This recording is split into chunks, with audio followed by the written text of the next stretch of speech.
Unahin natin si Lenny Robredo. Ano masabi ni Lenny? Nung nalaman kong nilagdaan ang anti-terror law, ay nanghina ako. Ba't ka naman nanghina? Nakalulungkot. Bakit?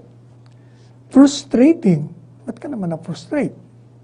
Kasi ginawa ito sa gitna ng pandemya. Ano ba naman ito?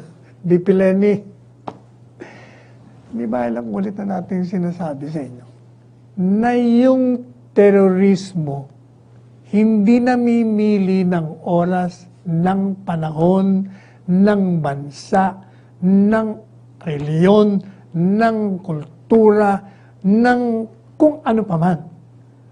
Kasi ang gusto ng mga terorista talagang gigibain ang isang bansa. Sisirain talaga eh. Kaya naman mong ginawa nila sa World Tower sa New York. Di ba? Anong ginawa nila sa Marawi? Sinira nila yung buong lugar. Marami. Hindi yun namimili. Katunayan, kung ako ang terorista, ito pipiliin ko, pandemya. When all of you are busy focusing on responding to the threat of this disease. Saka ako papasok. Kaya nga lalo ngayon ang napapanahon na maganda tayo. Hindi pileni talaga. Tapos eto. Ay, pwede tayo magpunta sa Supreme Court, sabi niya. Nagpunta na nga sa Supreme Court. Alam mo ba? Alam niyo po ba yung nabasa ko kanina reaction niya? Sa petition ng sa Korte Suprema, sabi niya, sana naman, huwag ma-pressure ang Supreme Court. BP Lenny naman, ikaw naman, you talk as if you're not a lawyer. Unang-una, sinisiraan mo ang Korte Suprema pag sinabi mong napipressure sila. Eh parang pinipressure mo rin sila. Nakikiusap ka huwag ma-pressure sa powers na sinasabi mo, huwag ma-pressure na Malacanang. Pero in effect, when you're saying that, you're also pressuring the Supreme Court to side with you. O hindi mo pressure din yun. Ikaw naman. Alam mo kung minsan, hindi ko maintindihan eh.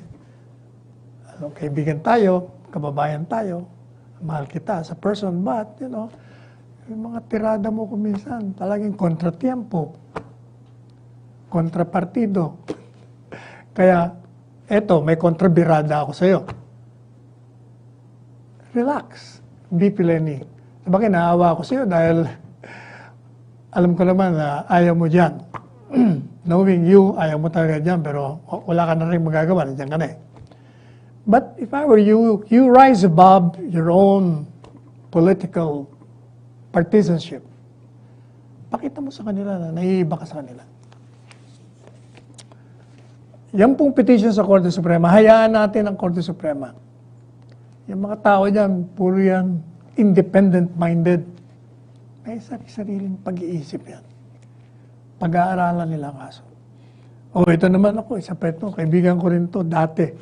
Siguro baka hindi na niya ako kaibigan. Si Kiko Pangilinan. Naalala ko siya, nung may programa pa sa radyo, hindi pa yata siya tumatakbo nung congressman o paborito niya akong tawagan, kumukonsulta sa kanyang programa sa radyo pagdating sa legal matters. Sabi niya, I'm not surprised. Ako rin, I'm not surprised that you're not surprised. Kiko. Sabi niya, from day one, this administration unleashed draconian authoritarian measures. Ano yun? As a showcase of its brand of leadership. These draconian measures have been exposed as nothing more than a show of senseless, mindless violence as means to sow fear amongst the people. Nasaan yung sinasabi mong fear? Yung mga fear, Kiko or Francis, nasa mga isipan nyo lang yon, kayong mga maiingay. Kung titignan mo yung survey, talo kayo sa survey. Talo kayo sa eleksyon. Kasi kung naniniwala ang tao sa inyo, dapat yung 8 diretso nyo nanalo. Tapos yung survey rating ni Presidente, di ba? How does Stephen Sakur describe the ratings of this president is stratospheric. Pero stratospheric, ubod ng taas. Nasabi niya nga, sa pangarap niyo lang makukuha yan. The other political leaders will get this kind of rating, as I said in my article, by weaving in their minds yung ganong rating na nakuha nila, na hindi naman nila makukuha.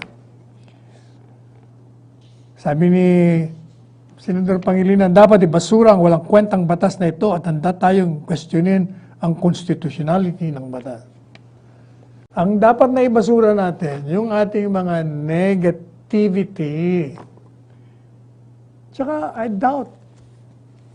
Oh, that reminds me. Aalis muna ako kay Kiko. Pero pasok pa rin dahil senador to eh. Tinext ko kanina si Senate President Tito Soto. Kasi I've been noticing, nung ito'y anti-terrorism bill pa lamang, dalawa lang naman ang kumontra dito sa Senado, yung Senate version. And the Senate version was adopted by the House of Reps. Kung baga, walang binago. At yun din naman ang pinirma ni Presidente. So, ang tanong ko sa kanya, napapansin ko, nung bill pa ito, ang sipag mangontra yung dalawa, which is expected dahil kinontra nga nila, hindi nga pumirma eh. Pero bakit naman kako yung mga pumirma? Parang nasa sementeryo, wala akong marinig, masyadong silensyo. Anong ginagawa ni Trilon? Samantalang siyang, kung tutusin, top notcher sa bar, magaling. Dapat siyang nangungunang mikipag-tagisan ng talino rito. Pagtanggol yung Senate version na naging bill, na naging law. Wala akong narinig sa kanya. Tahimik na tahimik. Sabi ko nga sa article sepulchral silence. Si Grace po, wala akong narinig sa inyo. Ang dami nyo. Sino pa? Mga kaibigan natin, sila Ralph Recto. Lahat ng mga senador doon. Buti pa to si Senador Go. Panay Tanggol. Si Francis Tolentino, ganon din. Si Bato, senador, ganon din. Bakit naman kayong mga iba dyan? Nananahimik kayo. Pati naman ikaw, Senador Amy. O ito po, makakakampi natin to. Kung tutusin, sasabihin nyo, kampi natin. Pero I am asking them, why the silence? Kayo ba'y natatakot sa social bashing ng mga kalaban? Dapat panindigan nyo, ipagtanggol nyo. Kung hindi nyo, kung ayaw nyo may pagtanggol, ipaliwanag nyo na mali yung sinasabi ng dalawa niyong kakontra dyan. Kaya nyo inaprubahan kasi kailangan aprubahan. At ito ang dahilan. Hindi po ba? O kaya ako na-text. Pasensya na kayo ha. Napansin lang natin. Ngayon na aprobado na, ngayon la, since hindi naman kayo umumik nung hindi pa aprobado, ba't di kayo magsalita nga? Magsalita kayo. Kasi napakaganda ng bill eh.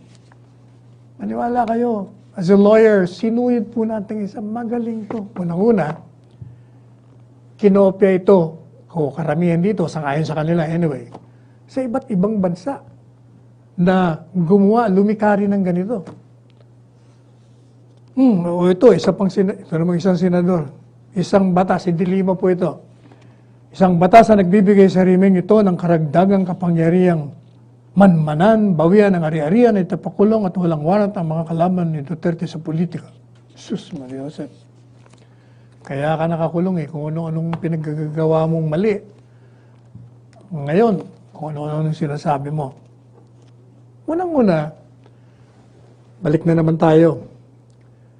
Kaya nga tayo nagrereklamo sa inyong mga senador eh. Dapat kayo nagpapaliwanag nito, hindi ako or kung sino man na nagbasa. Because since you're the authors of the bill that came into law, it behooves you to explain this. Like yung Section 29. Dapat, yun ang palaging, sabi niya Section 29 na yan eh. Nagbibigay ng kapangyarihan dyan sa, ATC ng aresto. Hindi naman po totoo yun. Katunayan, Section 29 doesn't even talk about arrest. It talks about the number of days na pwede mong patagalin yung inaresto mo. In other words, kasi ang palaging tinuturo na yung previous authorization letter, hindi nga, yung po ay tumutukoy doon sa Section 16 and 17, kaugnay sa paghingi ng authorization sa council para pumunta ka sa Court of Appeals, humingi ka ng permiso para ikaw ay makapag-surveillance sa mga pinaghihinalaan mo. Yun yun. So yung pagmamanman, na sinasabi ngayon ni Dilima, hindi ka basta magmamanman. Kailangan meron kang permiso sa hukuman, sa Court of Appeals. Yan ang paulit-ulit na nating sinasabi. Ano pa? Si Risa Ontiveros. Teka muna. Akala ko, dalawa lang ang pumirmang kontra. Bakit? Ano bang si Pangilinan sa kasi Ontiveros. So, sabi ni Risa Ontiveros, Filipinos have lost their jobs and livelihood. Well, the country's COVID-19 cases have gone past 40,000. Malacanang has instead signed yan. Ito na. Pareho din naman pala ang linya nito ni bakit pipirma under pandemya? I don't want to repeat myself. Terrorism does not choose any time zone. Basta gusto nila at hindi mo lang yari tayo. Ito pang isang senador na ito. Gusto lang naman ito maging relevant itong si Trillanes. Ayoko nang patulan to Kung ano-ano pinagsasabi nito. Ay, nako. Diyan ka lang kaya. Antonio Trillanes, tulog ka na lang. Ito naman si Edsel Lagman. Tataka lang ako kay Edsel. Si Edsel, UP rin po ito Sharp din to, pero somehow, hindi ko alam kung bakit di niya nakita. Ordinarily, makikita niya yung provisions ng anti-terrorism law na talagang nasa tama. Pero, ang kanya naman, no amount of assurance will ensure this as the law itself is abusive and derogatory of human rights. Dahil sabi, para sa kanya, yung batas ay lumalabag sa saligang batas. Siguro ganun din, yung Section 29 din, saka yung proscription ng palagi nila. Somehow si Tony Carpio, doon sa column niya, parang ang basa ko medyo umatras ng konti sa Section 29. Parang naniniwala na siya na yung Section 29, pag nag-aresto ang isang pulis, hindi dahil binigyan ng authority ng ATC, kasi hindi naman talaga Kaya yung makaka-aresto yung mga pulis ng walang warrant, kasi kung meron na silang ebidensya sa kamay nila, ay natuntun mo na na-identify mo na. O hindi pwede mo nang huliin kasi may personal knowledge ka ng may probable cause. Yun yun. O ito naman dalawa, si Phil Bay at si Sheldon Jokno. Pareho lang yun. Pareho lang naman sinasabi nito. Pero matindi. Nabasa ko kanina, ayaw ko sana itong patulan. Kagalit na naman ito sa akin. Balita ko, galit na galit sa akin. Si Joma Sison. At the peak of his narcissistic arrogance. Baka naman, Joma, you're describing yourself. Narcissistic arrogance. And greed for political power. Yun nga ang gusto mo, di ba? Kaya gusto mong pabagsigin ng gobyerno. Ill-gotten wealth. Ikaw naman, ill-gotten wealth. Wala namang ill-gotten wealth si Presidente. Pinirmahan na ni Presidente sa kanya. Ang Bill of State Terrorism, ito po ay terorismo ng Estado. Ni-railroad daw. Tinan mo yung mga salita nito. Kaya nga, ang magandang attitude dito sa mga ganito.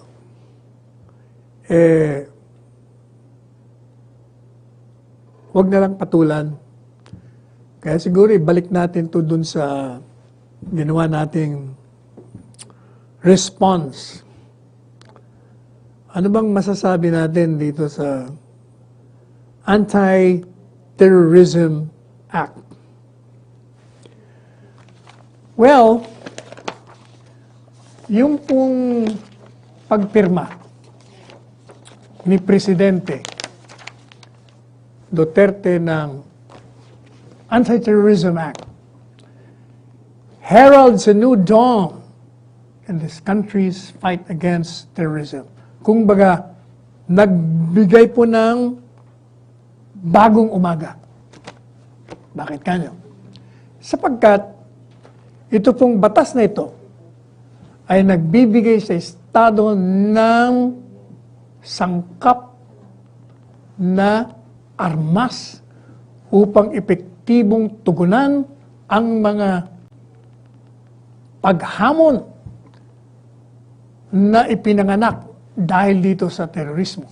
Sapagkat kung matatandaan po ninyo, yung mga naunang terrorism acts, hindi natin napigilan yun. Paano mo naman mapipigilan yun? Hindi mo alam kung sino eh.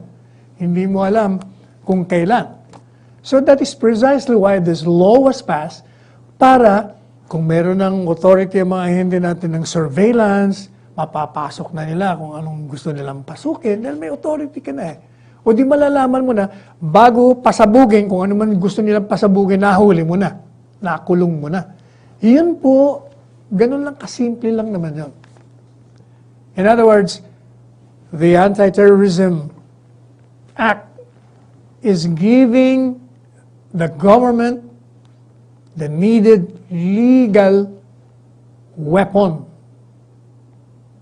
to unleash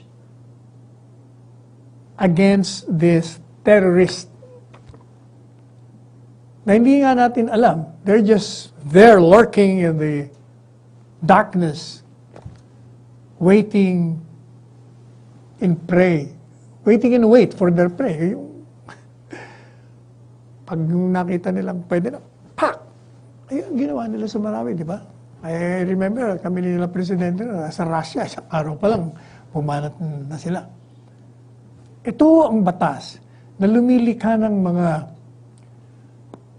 kondisyon sa batas upang mapahinto mo, ma-prevent, ma-abort yung pong pag-atake ng mga terorista.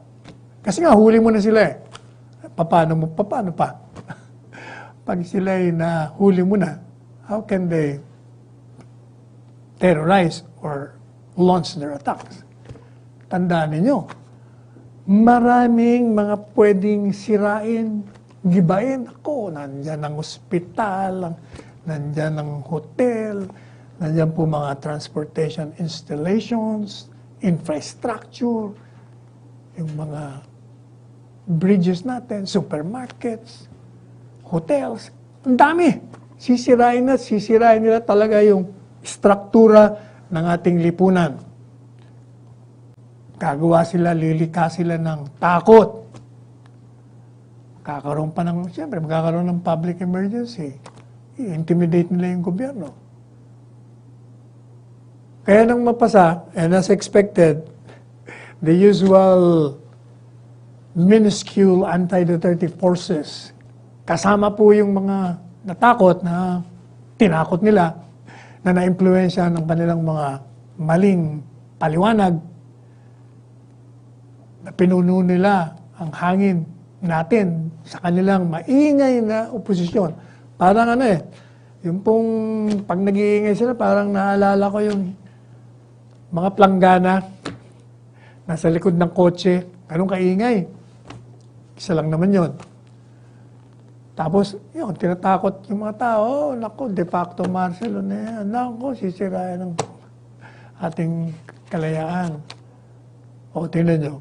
Yung mga estudyante, nagmarcha.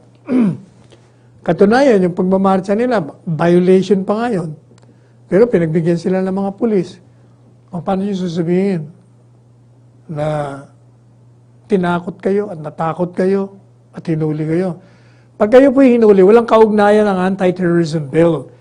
Kung kayo will be arrested dahil kayo nag-mass gathering in violation of one ordinance plus 2, yung safety protocols, o kaya naman yung curfew. Yun po yun. Walang kaugnayan ng anti-terrorism bill.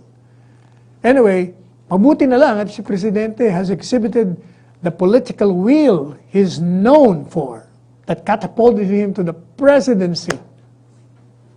Kung walang political will si Presidente, ay nako, marami na akong nagsabi, nako, kawawa tayo kung hindi si Presidente ang Presidente sa pandemya. Eh kung si Lacson, na isang critic, sabi niya, I cannot imagine this bill being passed except this President. Kita niyo? Anyway, inabot na naman po tayo ng oras. At pansamantala po tayong magpapaalam. At bago yan, ang ating paalala, gaya ng paalala ng Presidente, let us wear our face mask, our face shield, observe safe physical distancing, and please stay at home. Kung wala rin lang po kayong gagawin, dyan muna kayo sa bahay. Ang pagpapanalo, tagumpay po natin sa pandemya, ay nakasalalay din po sa ating lahat. Ako po ang inyong lingkod hanggang sa muli nating pagkikita sa Lunes. Lunes ba? O ako nang nalilito na ako? Miyerkules, rather. Lunes nga pala ngayon. Sa dami kasi ng kritisismo na nalilito na ako dito, pati sa petsa, nalilito na ako. Kita po ulit tayo sa Miyerkules. Ito po ang inyong lingkod nagsasabing, let us love one another. Magmahalan tayo. Salvador Panelo, ang inyo pong lingkod bayan.